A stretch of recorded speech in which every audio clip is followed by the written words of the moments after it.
আসসালামু আলাইকুম। ১৯তম নিবন্ধনের গণিত বিষয়ের প্রিপারেশনের সাবজেক্টিভ নিয়ে আলোচনা করবো ইনশাল্লাহ সেটা ভিডিওতে। দেখেন, আমরা প্রথম যে কোশ্চেন্সটা বলছে যে যদি এ লেস দেন বি হয় এবং মোড এ এবং মোড বি এর মধ্যে সম্পর্ক, হ্যাঁ, এই সম্পর্কটা কি হবে? তো বলতে যে মোড সি নাম্বার অ্যান্সার, সর্বক্ষেত্রে সম্পর্ক নির্ধারণ করা যায় না। হ্যাঁ, সব ক্ষেত্রে আসলে সম্পর্কটা নির্ণয় করা যায় না। ২ নম্বর কোশ্চেন্সটা দেখেন, বলতেছে নিচের কোনটি অর্ডার্ড ফিল্ড এক্সিওম? অর্ডার ফিল্ড এক্সিওম হচ্ছে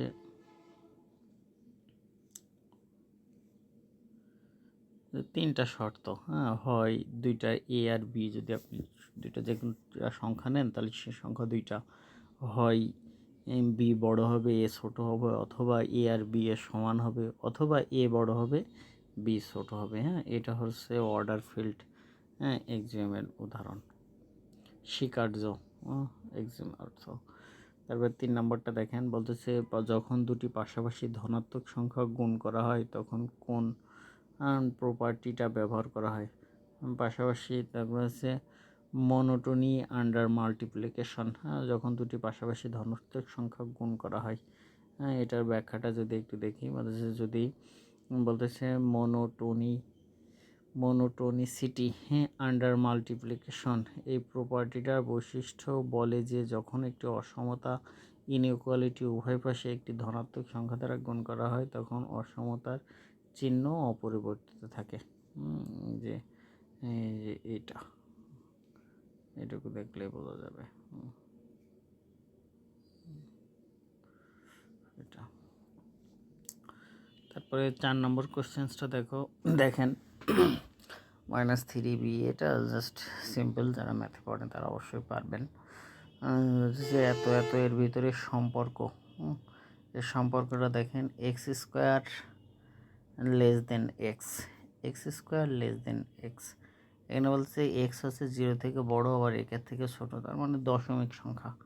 আর দশমিক সংখ্যাটার বর্গ করলে, মনে করেন আপনি 0.1 রে যদি বর্গ করেন তাহলে সে 0.1 বড় হবে, কিন্তু 0.1 বর্গটা ছোট হবে। সেটা এটা। তারপরে ৬ নম্বরটা বলছে যে এ বি সি যে কোনো বাস্তব সংখ্যা হলে তাদের ভিতরে এটা হচ্ছে -c। এটা সহজ বিষয়, এটা দেখতে পারবেন। তারপরে বলতেছে নেগেটিভ প্রপার্টি, নেগেশন প্রপার্টি হচ্ছে যে আপনার চিহ্ন পরিবর্তন করলে তাদের দিক পরিবর্তন হয়ে যাবে। দেখেন এখানে এ লেস দেন বি আছে, কিন্তু -a গ্রেটার দেন বি হয়ে যাবে, -b সরি। ৮ নম্বরটা দেখেন, ৮ নম্বরটার হচ্ছে যে কোনো বাস্তব সংখ্যা হলে এ বি সি হয় তাহলে সঠিক কোনটা? এটা A B A C B C, এটা খুব সহজ প্রপার্টি। নিচের কোনটি সঠিক? এটা হচ্ছে এর থেকে বি বড়, বলছে যে আবার বি থেকে সি বড়, মানে মাঝখানে বি আছে তাহলে অবশ্যই সি এর থেকে বড় হবে। ল অফ ত্রিকোণমিতি বিবৃতি হচ্ছে যদি দুটি সংখ্যার, এটা হচ্ছে আপনার অর্ডার এক্সিওমের মতন, দুটি সংখ্যার ভিতরে কম্পেয়ার হয় বড় হবে নাই ছোট হবে নাই সমান হবে, ঠিক আছে। পাওয়ার ম্যান এটা হচ্ছে এমআর এর আর এক্সটেন্স টু ইনফিনিটিভের ক্ষেত্রে কোনটা সঠিক? এটা ম্যাক্সিমাম এআই।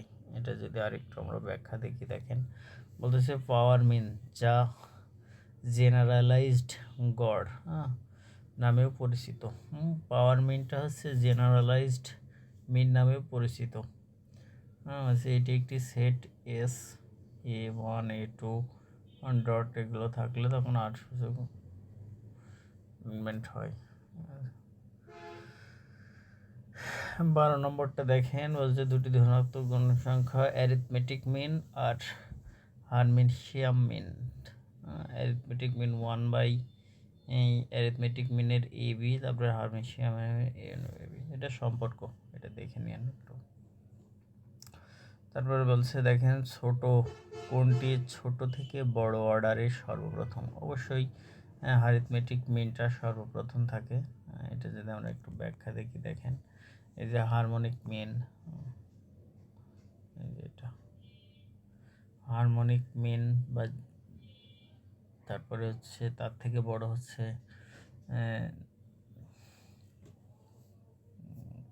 বড় হচ্ছে জিওমেট্রিক মিন, তারপরে অ্যারিথমেটিক মিন, তারপরে রুট মিন স্কোয়ার।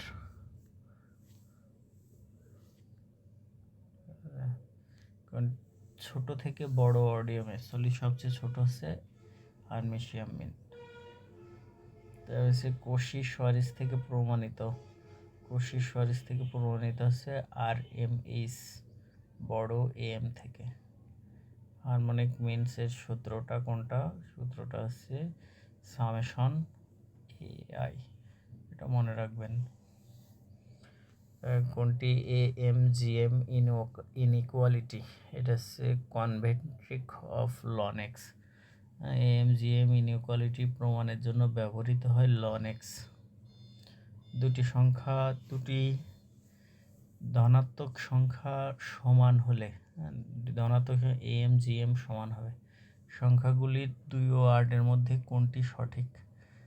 অ্যারিথমেটিক মিন বড় হবে, জিওমেট্রিক মিন তার থেকে ছোট হবে, এটা ঠিক। নিচের সবচেয়ে ছোট মান প্রদান করে হারমেশিয়াম মিন, হারমোনিক মিন। জেনারেলাইজড মিন বা পাওয়ার মিন, এর মধ্যে কোনটি সঠিক? এর হচ্ছে MR greater than and less than S। তারপর দেখেন 21 নম্বর বলছে যে দুটি ধনাত্মক সংখ্যা AB এর মধ্যে কোনটি সঠিক? এটা হচ্ছে root M greater than and less than 1/, এটা হচ্ছে আপনার এই যে অ্যারিথমেটিক মিন, হারমেশিয়াম মিন এগুলোর মান থেকে আসছে। তারপর হচ্ছে সোভিশেভস ইনইকুয়ালিটি সাধারণত কি বন্ডে থাকে? এটা হচ্ছে সমষ্টিক। সোভিশেভ ইনইকুয়ালিটি দ্বারা n=2xy উভি দ্বারা কোন বন্ড করে? এটা হচ্ছে x2/2, এটা একটু দেখে নেবেন। 24 নম্বর বলছে যে ABI অবনমনশীল কোনটি? সোভিশেভ সাম হচ্ছে এটা B, এটা বেশ ইম্পর্টেন্ট। BI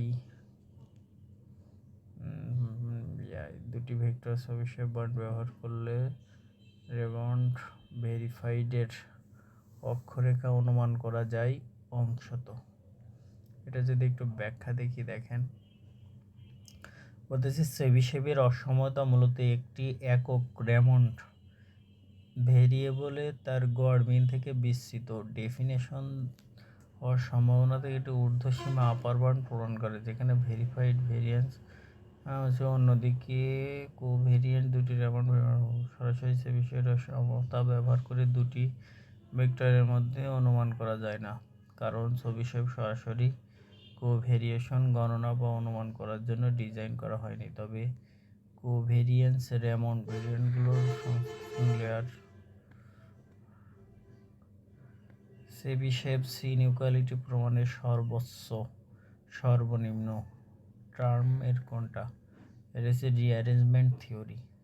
উচ্চ মাত্রায় সিকোয়েন্স চেবিশেভস প্রয়োগের বন্ড হচ্ছে আপনার 1/n সামেশন AIBI। AI প্রমাণের সাজানে চেবিশেভ ইনইকুয়ালিটি হচ্ছে less than and equal. Chebyshev less than and equal. তিনটি ধনাত্মক সংখ্যা চেবিশেভ সাম ইকুয়ালিটি বন্ড সাজাতে হলে AB উভয় বৃদ্ধি পাবে। যদি AB উভয় অনমনীয় ফাংশন 1 হয়, তাহলে দায়িত্বশীল চেবিশেভ ইনইকুয়ালিটি কোনটি হবে? সামেশন, এটা important. Summation f(x) g(x) equal হচ্ছে summation f(x) dx f(x) summation d(x)। ধন্যবাদ।